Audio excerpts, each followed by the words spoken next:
નડિયાદમાં Kapadvanj road પર આવેલા SRP group 7ના gate number 3 પાસે અગમ્ય કારણોસર લાગી આગ।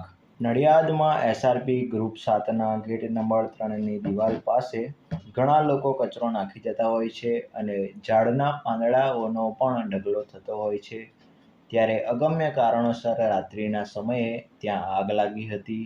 ત્યારે એસઆરપી કેમ્પના જવાનો દ્વારા ફાયર બ્રિગેડને જાણ કરતા ફાયર બ્રિગેડની ટીમ ઘટના સ્થળે પહોંચી હતી, જેના કારણે એક મોટી અનહોની થતા અટકી હતી।